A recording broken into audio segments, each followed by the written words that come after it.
Well, taking the victory lap today is somebody we spoke to 1 year ago after he had scored back to back Langley Speedway track championships. Well, now he's seeking an elusive third consecutive championship at Larry King Law's Langley Speedway. He goes by the moniker of Butterbean. Brenden Queen comes back to the wind tunnel. Brenden, the winner of the most recent 100 lap late model extra distance race to kick off the season. Not a bad way to start defense of your title, my friend. It's kind of deja vu. It's same start we had last year, going into the title defense with a pole and a win, and then to do it again going into the three-peat defense. So it's definitely gave my team a lot of momentum, a lot of confidence, and man, it just feels good to get a win off the off your back to start the year. So now you can focus on getting more. Not going to go winless, so that's nice. And uh, man, things are just clicking. It seems for the whole '03 team, it's just been a fun ride. That's all I can say about it. You know, when we visited 1 year ago, you said there were two things that you wanted to get better at. A, and you just mentioned it, being consistent, but then building confidence within your team. I believe you have checked those boxes, and I wonder, was there a secret sauce to it, Brendan, where all of a sudden everything began to gel? I think just a lot of myself getting older, maturing, making better decisions on and off the track. And, like what I mean off the track, like what adjustments to make. Just it all comes full circle. And then having the guys believe in me and then I believe in them, whatever they say, even if it ain't what's really going on, even if it's outside the car, like, and they're just trying to keep me calm or stuff like that. Um, just having that chemistry, I think, made a difference. And then obviously last year leading the division in wins, and that was a big statement. And polls led the division in polls. And like I said, to start off this year with a pole and a win right off the bat, that's just almost deja vu to last year. And I think it gives my guys a lot of excitement because of what we accomplished last year and already starting off like that again. So it could all go downhill, but we're hoping not. That's part of racing. You got to stay on your toes, but uh, we're hoping to visit Victory Lane multiple times this year. That'd be nice. You realize what you are accomplishing, and you recounted last season, and now kicking this season out. There's a giant target on Brendan Queen's back now by the rest of the competition. How do you feel you deal with that sort of pressure, knowing that the rest of the starting field looks upon you and says, "That's the cat I have to beat"?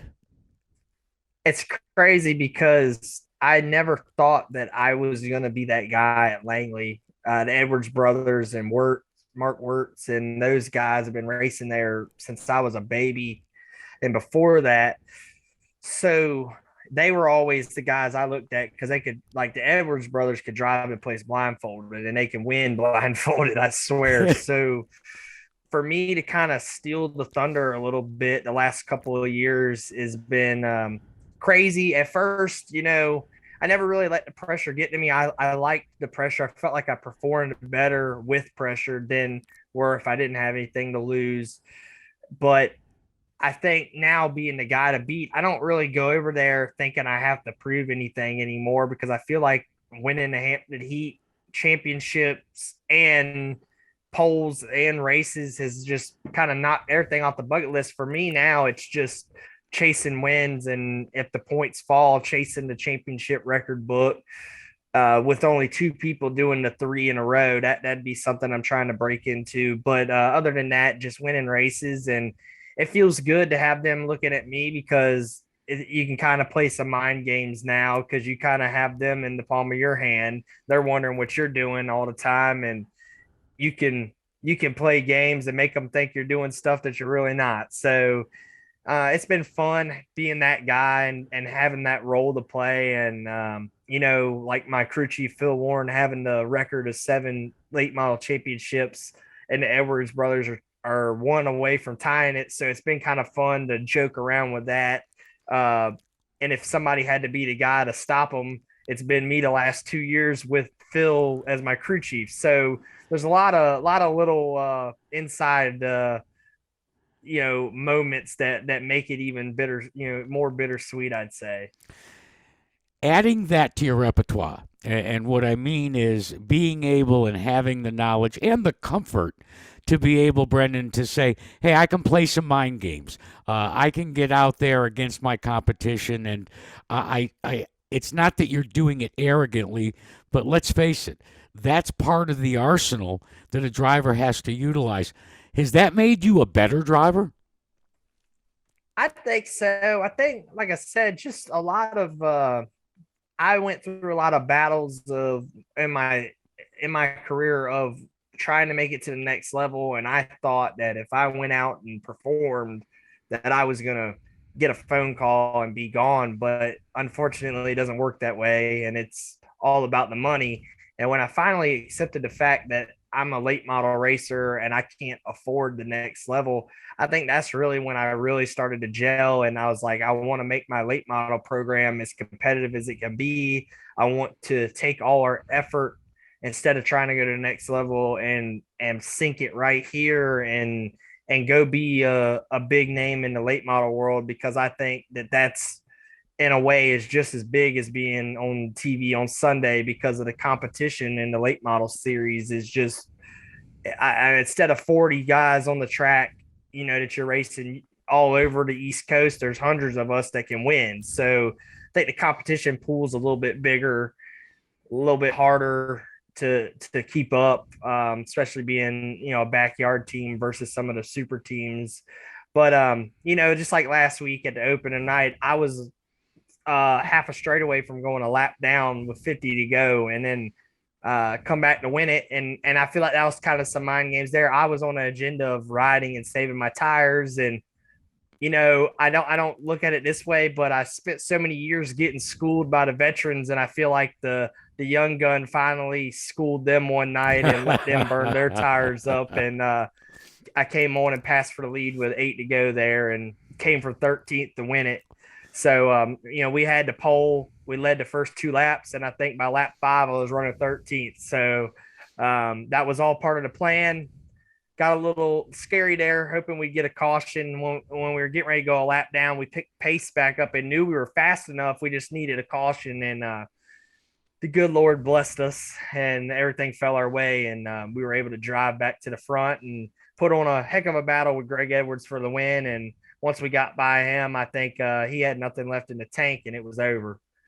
You talk about the fact that NASCAR, the trucks and the Xfinity Series and Cup, they get the television coverage. But in 2022, thanks to Flow Racing and their arrangement with NASCAR, you're getting just as much TV time as they are, Butterbean. I mean, each and every one of your races at Langley Speedway are telecast, and I would think that that's got to raise your marketability, because that's something else that I was very impressed in our conversation last year when you talked about the importance at your age to build, air quotes, your brand. How's the TV helped Yeah, out?